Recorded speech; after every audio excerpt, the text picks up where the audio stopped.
آج جو ہم صورت کر رہے ہیں قرآن پاک کی واحد صورت ہے جس میں کسی کافر کا نام لے کر اس کی بری موت کے بارے میں پیشن گوئی کی گئی۔ آج کی ہماری صورت ہے سورہ لہب، اور اس میں ابو لہب کا ذکر ہے اور اسی وجہ سے اس کا نام سورہ لہب رکھا گیا۔ لہب بیسیکلی کہتے ہیں آگ کا وہ شعلہ جو لال رنگ کا ہوتا ہے، اور کیونکہ ابو لہب کا رنگ بہت سرخ و سفید تھا اس لیے اس کو ابو لہب کہا جاتا تھا۔ آئے اب اس کے لفظ پر لفظ ترجمے کی طرف چلتے ہیں۔ اعوذ باللہ من الشیطان الرجیم۔ تبت یدا ابی لہب و تب۔ تبت تباہ ہو گئے، یدا دونوں ہاتھ، ابی لہب ابو لہب کے، و تب اور وہ خود بھی تباہ ہو گیا۔ اس میں ابو لہب کے دونوں ہاتھوں کی تباہی کا ذکر ہے اور پھر اس کی کمپلیٹ کہہ لیں کہ برے انجام کے بارے میں اللہ تعالیٰ ڈسکس کر رہے ہیں۔ اب دونوں ہاتھوں سے تباہ ہونے کا ایک مطلب یہ ہے کہ اس کی دنیا اور آخرت دونوں ہاتھ تباہ ہو گئے، یعنی کہ اس کی دنیا بھی تباہ ہوگی اور اس کی آخرت بھی تباہ ہوگی۔ اور دوسری بات یہ ہے کہ اس کے ریفرنس میں کہ اس نے ایک دفعہ اپنے دونوں ہاتھوں کے ساتھ حضور صلی اللہ علیہ وسلم پر لعنت کی تھی، جس کا جواب جو ہے اللہ تعالیٰ نے پھر اس صورت میں کہا کہ اس کے دونوں ہاتھ تباہ ہو جائیں گے۔ اور ابو لہب جو ہے وہ اس صورت کے نازل ہونے پہ بہت مذاق اڑاتا تھا کہ یہ اپنے دونوں ہاتھوں کی طرف اشارہ کرتا تھا، کہتا تھا میرے دونوں ہاتھ تو ٹھیک ہیں، میرے ہاتھ تو تباہ نہیں ہوئے۔ جبکہ اس صورت کے نازل ہونے کے کوئی 6-7 سال کے بعد ابو لہب اتنی بری بیماری میں مبتلا ہوا تھا کہ اس کے پوری باڈی جو تھی وہ گل سڑ گئی تھی اور اس پہ پھوڑے نکل آئے تھے کہ اس کے گھر والوں نے بھی اس کو چھوڑ دیا تھا، اس کے بیٹوں نے، اس کی اولاد نے، اور اس کا مال اس کے کچھ کام نہیں آیا، وہ سارے اس کو چھوڑ کے چلے گئے تھے۔ اور پھر جب یہ مر گیا تھا تو اس کی لاش 3 دن تک گلتی سڑتی رہی تھی۔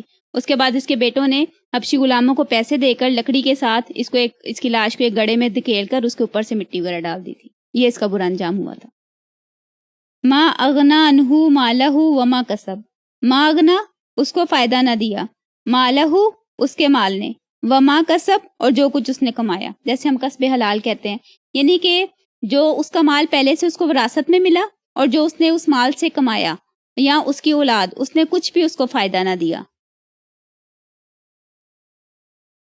سیصلا نارن ذات لہب۔ سیصلا وہ جلد ہی ان قریب داخل ہوگا، نارن آگ میں، ذات لہب جو لال شعلے والی ہوگی، وامرأتہ اور اس کی بیوی، یعنی کہ اس میں اس کی بیوی اور ابو لہب دونوں کی جہنم میں داخلے کا جو ہے گارنٹی دی گئی ہے کہ وہ خود بھی اور اس کی بیوی بھی جہنم کی لال شعلوں والے آگ میں داخل ہوگی۔ حمالۃ الحطب۔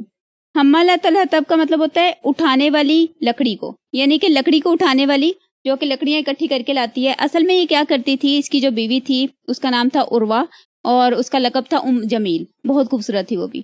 تو وہ حضور صلی اللہ علیہ وسلم کے دروازے کے آگے روز رات کو کانٹے دار جھاڑیاں لا کے دروازے کے آگے ڈال دیتی تاکہ جب حضور صلی اللہ علیہ وسلم فجر کی نماز کے لیے نکلیں تو ان کو تکلیف ہو، ان کے پیروں میں کانٹے چبھیں۔ تو اس لیے جو لکڑیاں اٹھا کے حضور صلی اللہ علیہ وسلم کے گھر کے سامنے رکھتی تھی، اللہ تعالیٰ فرما رہے ہیں کہ یہ لکڑیاں اصل میں اپنی ایندھن کے طور پر اکٹھی کر رہی تھی، جو اس نے دوزخ کی آگ میں جس میں جلنا ہے، یہ لکڑیاں وہ ایندھن بنے گی۔ فی جیدہا حبل من مسد۔ فی جیدی کہتے ہیں گردن کو، اس کی گردن میں حبل رسی ہوگی، من مسد جو کہ بٹی ہوگی۔ مسد کے متعلق مختلف باتیں ہیں کہ بٹی ہوئی رسی یا مونج کی رسی یا کھجور کے پتوں کی بنی ہوئی رسی، یا کچھ لوگ کہتے ہیں کہ جو لوہے کی تاروں سے بنی ہوئی رسی ہوتی ہے اس کو مسد کہتے ہیں، یعنی کہ اس کی گردن میں رسی ہوگی جو بہت تکلیف دہ ہوگی، بہت سخت ہوگی۔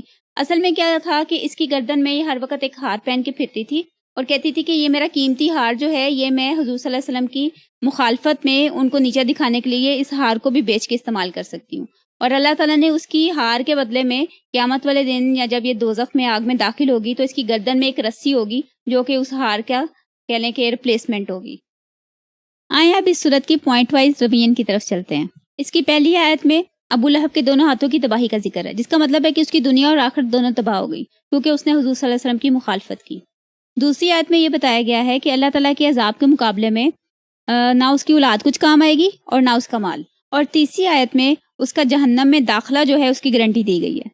چوتھی آیت میں اس کی بیوی کی لکڑیاں اٹھانے کی طرف اشارہ ہے کہ جو وہ حرکت کرتی تھی حضور صلی اللہ علیہ وسلم کو تنگ کرنے کے لیے، تو وہ اپنا ایندھن خود اکٹھا کر رہی تھی۔ پانچویں آیت میں اس کے گلے کا وہ جو ہار پہن کے پھرا کرتی تھی اور بہت فخر کرتی تھی، اس کے بارے میں ذکر ہے کہ قیامت والے دن اس ہار کی جگہ پر اس کے گلے میں چبھنے والی مونج کی رسی ہوگی۔